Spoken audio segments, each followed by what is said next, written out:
என் நெஞ்சில் குடியிருக்கும்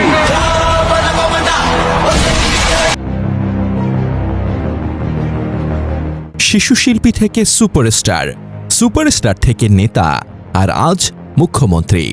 এই গল্পটা কোনো সিনেমার স্ক্রিপ্ট না, এটা থালাপতি বিজয়ের বাস্তব জীবন।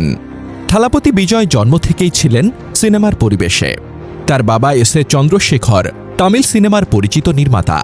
১৯৮৪ সালে বাবার পরিচালিত ভেটরি ছবিতে শিশুশিল্পী হিসেবে তার অভিষেক।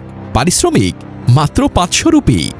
কিন্তু সেই ছোট্ট ছেলেটার চোখে ছিল বড় স্বপ্ন। একদিন তিনি শুধু নায়কই হবেন না, তিনি হবেন নেতৃত্বের প্রতীক। সময় বদলেছে, আর সেই সঙ্গে বদলেছে বিজয়ের অবস্থান। তার শেষ সিনেমা হিসেবে আলোচিত জন নায়গনের জন্য তিনি নিয়েছেন প্রায় ২২০ কোটি রুপি। ক্যারিয়ারের একেবারে সোনালি সময়ে, যখন তিনি তামিল সিনেমার অবিসংবাদিত সুপারস্টার থালাপতি, ঠিক তখনই থালাপতি বিজয় ঘোষণা করলেন, আমি সিনেমা ছেড়ে পুরোপুরি রাজনীতিতে আসছি।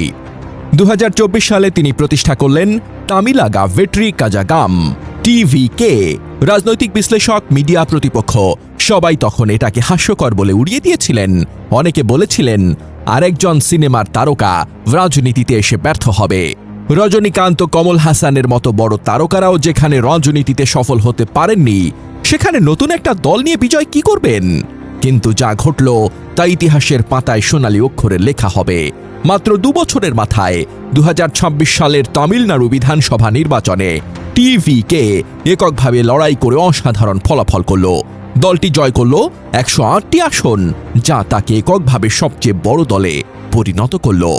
ডিএমকে জোট পেল মাত্র ৭৩টি আসন, এআইএডিএমকে জোট পেল মাত্র ৫৩ আসন। ১৯৬৭ সালের পর প্রথমবার ডিএমকে ও এআইএডিএমকে এর বাইরে অন্য কোনো দল তামিলনাড়ুতে সবচেয়ে বড় শক্তি হয়ে উঠল। এই ফলাফলকে রাজনৈতিক মহলে ভূমিকম্প বলে অভিহিত করা হচ্ছে। কেউ ভাবতেই পারেনি যে একেবারে নতুন একটি দল এত অল্প সময়ে এত বড় দ্রাভিড় দলগুলোর দীর্ঘদিনের আধিপত্য ভেঙে দিতে পারবে। একেবারে শূন্য থেকে শুরু করে মাত্র ২৪ মাসের মধ্যে এই অবিশ্বাস্য উত্থান, এটা শুধু বিজয়ের ব্যক্তিগত জনপ্রিয়তা নয়, লাখো তামিল মানুষের আকাঙ্ক্ষারও প্রতিফলন। ভক্তরা যাকে পর্দায় নায়ক হিসেবে দেখতেন, তারাই এবার তাকে রাজনীতির ময়দানে নায়ক বানিয়ে দিলেন। সংখ্যাগরিষ্ঠতার জন্য প্রয়োজনীয় সমর্থন পেলেন কংগ্রেস, ভিসিআই, সিপিআই ও সিপিএম এর কাছ থেকে।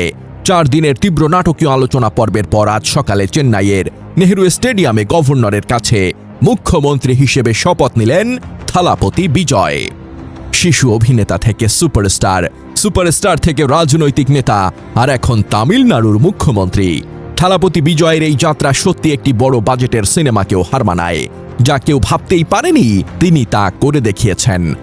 তামিলনাড়ুর লাখো লাখো মানুষ আজ নতুন আশা নিয়ে তাকিয়ে আছেন, পর্দার নায়ক এবার বাস্তবের নায়ক হয়ে কতটা পরিবর্তন আনতে পারেন। এই অধ্যায় কেবল শুরু হয়েছে মাত্র, সামনে কি আছে তা সময় বলে দেবে। এদিকে তার আসন্ন ছবি জন নায়গন ধরা হচ্ছে তার শেষ সিনেমা। শোনা যাচ্ছে আগামী ২২ জুন তার জন্মদিনে ছবিটি মুক্তি পাবে। ভক্তদের জন্য এটি একটি আবেগঘন মুহূর্ত, কারণ তারা হারাচ্ছে একজন সুপারস্টার কিন্তু পাচ্ছে একজন নেতা। এই গল্পটা শুধু একজন অভিনেতার সাফল্যের গল্প নয়, এটা এক স্বপ্নের বাস্তবায়ন।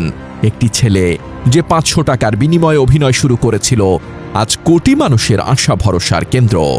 মঞ্চ বদলাতে পারে, চরিত্র বদলাতে পারে, কিন্তু যার ভেতরে নেতৃত্ব আছে, সে একদিন না একদিন ইতিহাস লিখবেই। থালাপতি বিজয় এখন আর শুধু সিনেমার নায়ক না, তিনি এখন বাস্তবেরও নায়ক।